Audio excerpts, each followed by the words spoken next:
And kapapagawa tayo ng dumpling ng Chinese. So, mayroon tayo ditong minced pork. Lagyan ko ng asin. Nalagyan ko na siya ng paminta. Meron siyang tinadtad na gulay, kale at saka choy sam. And then, meron siyang shallot. Spring onion sana. Pero shallot na lang nilagay ko. Yung kale, medyo mapait siya. So, nilagyan ko ng konting asukal. Yan ang gulay niya. And then, lagyan ko siya ng mirin o Japanese wine. Itong ating mince na pork. Ayan. And then, lagyan ko siya ng sesame oil. Isang kutsara. Para yung aroma niya. Oh. And then, i-mix ko na yung shallot. Lagyan ko siya ng soy sauce. Konti lang ka-purple. Kasi nilagyan ko siya ng asin. Para hindi siya masyadong maitim. Lagyan ko siya ng cornstarch bago ko i-mix yung gulay.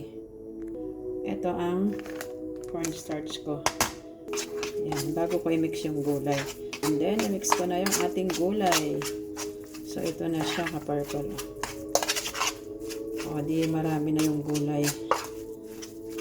Tawag nito wonton. Gagawa tayo. Yung alam nyo sa yan sa Pilipinas, yung ating how do you call this? Yung ating chowking dyan. Di ba mayroon silang siomai at saka wonton? Ganito to. Choice ko lang na kale ang ilagay. Mas masustansya yung kale. Kaysa yung pechay. O, tignan nyo. Di ba ang ganda ng kulay niya? May karne na, may gulay pa. O, balance na siya ka-purple.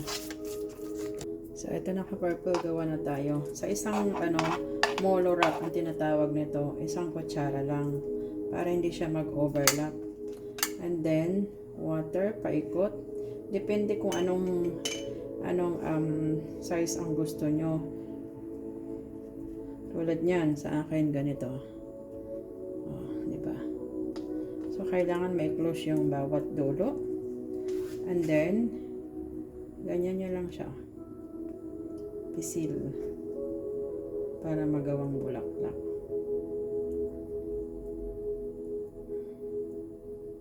Yan. Oh. Diba? Ganyan. Yan, ka-purple. So, ganyan lang dapat.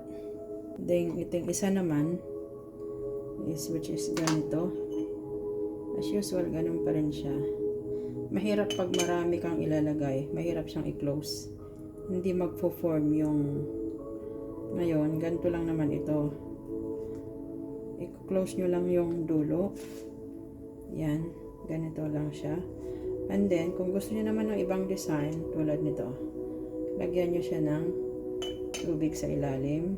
And then, ito siya. Oops. Oh, diba? O, di nakagawa kayo ng parang sombrero. Ayan siya. Ganyan yung ilalim niya. Ito naman, ibang design din naman ito. So, lahat siya pag ganito.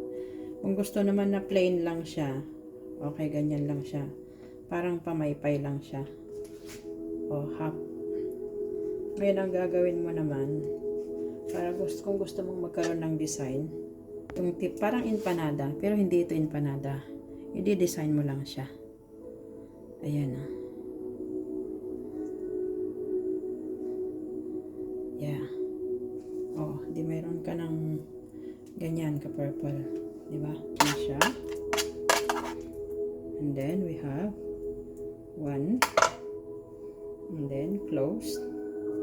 The reason bakit natin binabasa yung ibabaw, loob, para pag press mo sila, magdidikit, magko-close, para magmumukhang palanggana or batsa. Or yan, ito na siya.